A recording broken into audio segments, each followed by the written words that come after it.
I've loved basketball for most of my life. I've played it a lot and I've watched it a lot.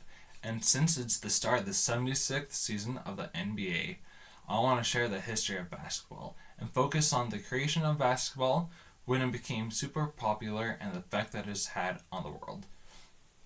Basketball was created in 1891 by James Naismith. James was a gym teacher at the Young Men's Christian Association Training School in Massachusetts. One day it was raining pretty hard and they couldn't do anything outside. So James decided to try something new.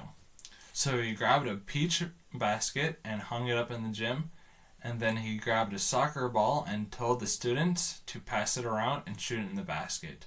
That's when he knew he had something to do during the winter time. Especially since it was in Massachusetts, the winter time was really harsh. Later on, he began making it accessible to other schools, and it became a massive success. It became so successful that it became a professional sport, but it took about 90 years for the sport to really reach its peak. The 80s had some of the best players to ever live. You could say that earlier players like Wilt Chamberlain, Bill Russell, and Julius Erving were some of the stars, but it wasn't until the 80s where you got the big names. I'm talking Magic Johnson, Larry Bird, and in the 90s, Bugs Bunny. These four and others in their sports made the game super popular. People wanted to see the rivalry between Magic and Larry because they were rivals in college and their teams that they were drafted to were big rivals. I'm talking Lakers and Celtics. That is one of the biggest rivalries in sports history. And Michael Jordan. Everyone knows Michael Jordan. He is the GOAT. And people wanted to see him play. And TV was the best way for people to watch basketball. But the NBA needed to bring in a lot more people than it was bringing in before. During the 70s, people were watching basketball a little bit, but not as much as they were in the 80s. And that's because in the 70s, most of the players were either on drugs, or the teams that were winning championships were not big cities. I'm talking about like LA wasn't winning championships.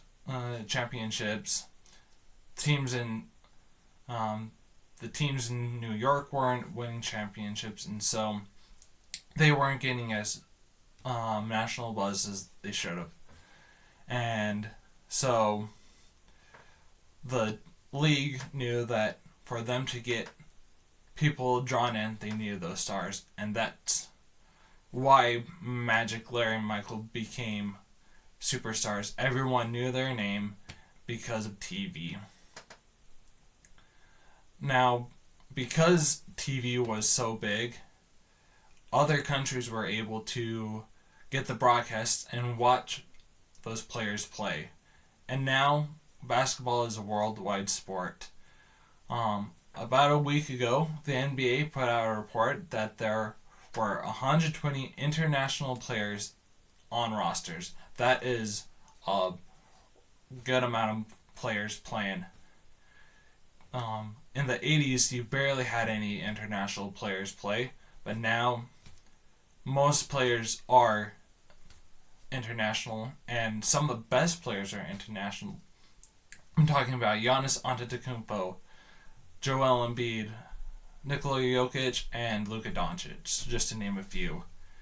And there are also minor leagues all around the world that are super popular.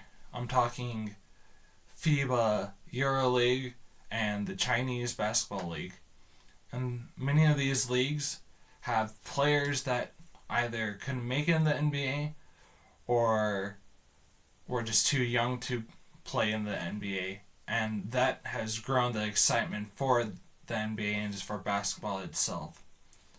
Hopefully you've learned a lot from what I've said and seen why I'm so excited about basketball. There's a lot more information, and hopefully you've come to know who created basketball, why the 80s were so popular for basketball, and its impact on the world.